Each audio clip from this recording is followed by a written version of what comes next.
In this time-lapse video, I am demonstrating a start to finish line drawing composition. This is my larger line drawing, my 8x8 image, the image that I would turn in for this assignment as a finished product.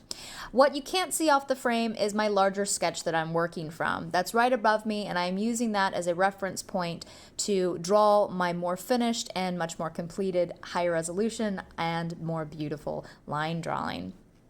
So make sure that you are working off of your larger sketch. Remember, those larger sketches are to be completed and based off of your smaller thumbnail drawings that you did during your Derive. Now, I am referring back to my larger sketch that I did. My larger sketch is around 6x6, so I was really able to map out my larger compositional components. Now, as you just saw when I started the video, the page wasn't totally blank. That was essentially just some smaller marks that I did with a little bit of graphite around the corners, showing my big negative space areas, aka my spaces that I was going to fill up with a lot of dark line and dark marks. And I also, in the center, started off with a bit of pen drawing, kind of mapping out some of my kind of main center compositional forms and lines. So that was just kind of a refresh on what I started off with. So this drawing probably in total took me about 45 minutes to complete, start to finish. Maybe a little bit less than that, but it does not include necessarily all of the prep work that I did during my thumbnail part of the drawing and my larger sketch that came after my thumbnail drawing was complete. So just keep that in mind. To create one of these successful compositions that are larger, you really want to make sure you're spending an ample amount of time developing your forms and constantly re-editing them and taking risks to make sure that your compositions are absolutely ideal for defining your form. So in this particular drawing, I was really going for the theme of kind of chaos and explosive energy. Explosive energy really was kind of the main goal here, but I was walking past a kind of construction site that's really near my house or close to my house, and every time I keep walking my dog past it every day, it just is like rapid fire changing. So I was really wanting to capture some of that explosive energy and some of those kind of landscape elements where these beams keep moving on the ground. So what I started doing was I actually sketched out some of those kind of beam movements, kind of trails, and then I started creating almost like this explosion, thinking of like dynamite. And so you can see me kind of adding a variety of different squiggly and scraggly lines. Lines that are also helping my eye direct towards the kind of main mass or that kind of main explosion site. Towards the center and bottom right of the image. As you can see, I'm adding quite a bit of little details here with stippling with my pen, as well as going back and forth and changing out my pen quite a bit. I'm working from a size 20 all the way down to a 0.005 mark. So there's quite a bit of range in terms of line width and depth. And you can see I'm even extending and pushing those lines even thicker past just the 20 point mark range with some of those areas and those lines in the center.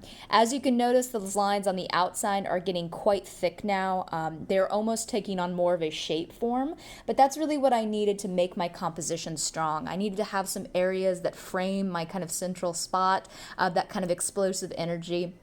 So I needed to have a lot of dark forms and mass on the outside of my frame to really kind of frame what was happening towards the center.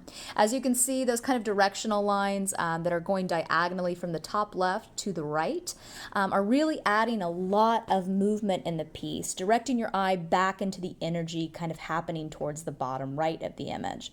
Also, what's happening too with these curvilinear lines, it's your eye, when it looks at a curved line, moves slower through space. So a mixture between that really fast, rapid mark, such as the straight line with the ruler, and the curved line are really kind of creating this nice dichotomy of both explosive energy and also a place to direct your eye really fast and rapidly.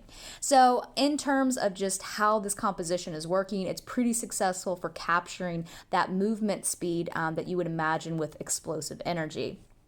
because of how I'm handling not only the composition with the framing of the darker elements on the side, but also with using both curvilinear lines that simulate an explosion type feeling, but also those straight lines to direct the eye really fast and rapidly through the composition.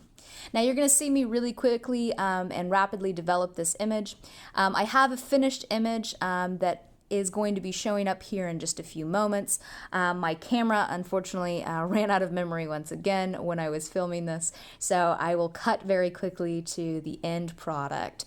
But you didn't miss much. Essentially, I was just filling in the bottom, or rather the top left of the image, and just giving more kind of darker marks and more framing devices. I'll show you that in just a few minutes when we cut to it. But to finish this off, you can see how I'm kind of correcting some lines and filling some more things in. I'm going back in and constantly refreshing my eyes to my image that is right above me, or aka out of the frame.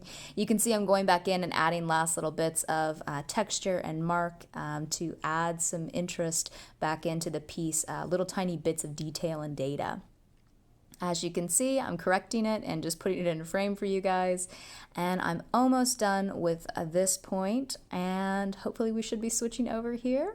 There we go. So this is the final image and how it turns out total.